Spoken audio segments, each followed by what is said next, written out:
I am going to read you a story that I have absolutely loved since I was a little girl. I remember my mom reading this book to me when I was little, and I am wanting to read it to you now. It is Corduroy. I love Corduroy. Corduroy is a bear who once lived in the toy department of a big store. Day after day, he waited with all the other animals and dolls for somebody to come along and take him home.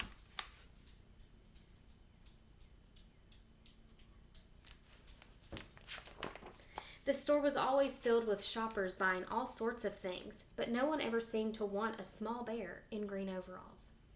Then one morning, a little girl stopped and looked straight into Corduroy's bright eyes. "Oh, Mommy," she said, "look, there's the very bear I've always wanted." "Not today, dear," her mother sighed. "I spent too much already. Besides, he doesn't look new. He's lost the button to one of his shoulder straps."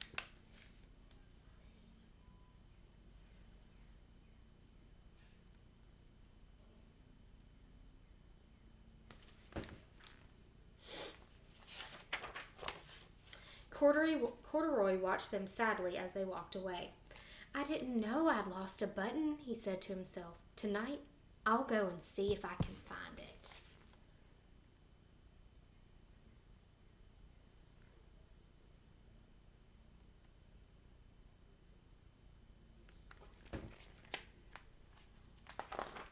Late that evening, when all the shoppers had gone and the doors were shut and locked, Corduroy climbed carefully down from his shelf and began searching everywhere on the floor for his lost button.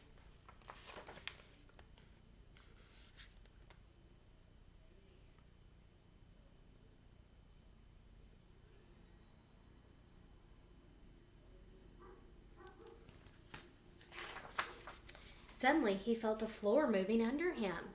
Quite by accident, he had stepped onto an escalator, and up he went. Could this be a mountain? He wondered. "I think I've always wanted to climb a mountain."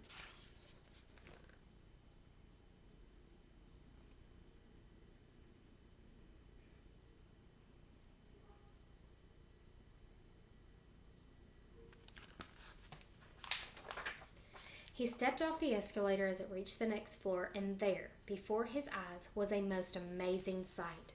Tables and chairs and lamps and sofas and rows of beds. "This must be a palace," Corduroy gasped. "I guess I've always wanted to live in a palace."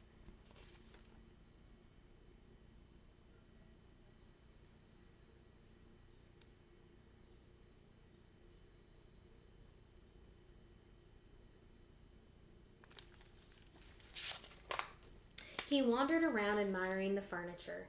"This must be a bed," he said. "I've always wanted to sleep in a bed." And he crawled up onto a large, thick mattress. All at once he saw something small and round. "Why, here's my button!" he cried. And he tried to pick it up, but like all the other buttons on the mattress, it was tied down tight.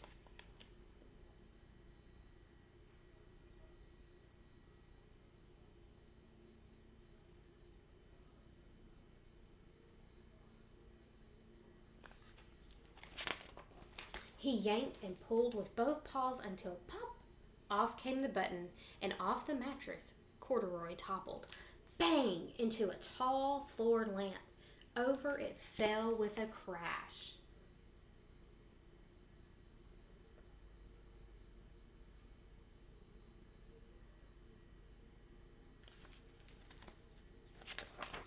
Corduroy didn't know it, but there was someone else awake in the store. The night watchman was going his rounds on the floor above. When he heard the crash, he came dashing down the escalator. "Now, who in the world did that?" he exclaimed. "Somebody must be hiding around here."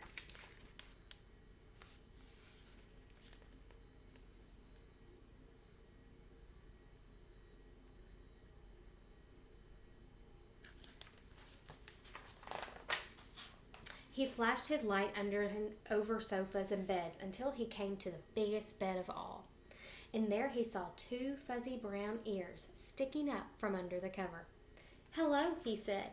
"How did you get upstairs?"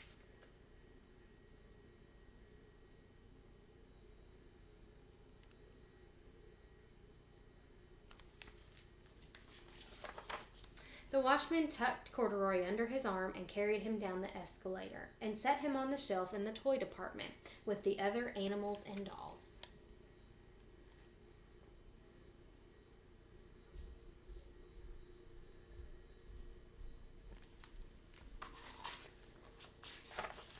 Corduroy was just waking up when the first customers came into the store in the morning.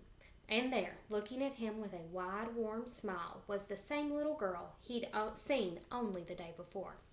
"I'm Lisa," she said, "and you're going to be my very own bear. Last night I counted what I'd saved in my piggy bank, and my mother said I could bring you home."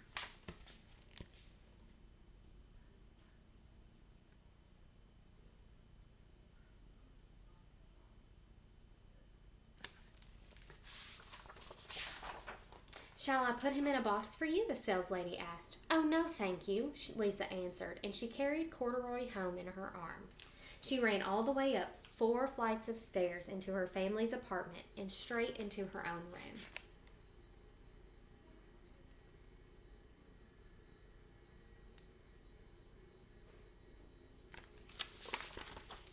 Corduroy blinked. There was a chair and a chest of drawers, and alongside a girl-sized bed stood a little bed just right size for him. The room was small, nothing like the enormous palace in the department store. "This must be home," he said. "I know I've always wanted a home." Lisa sat down with Corduroy on her lap and began to sew a button to his overalls. "I like the way you are," she said, "but you'll be more comfortable with your shoulder strap fastened."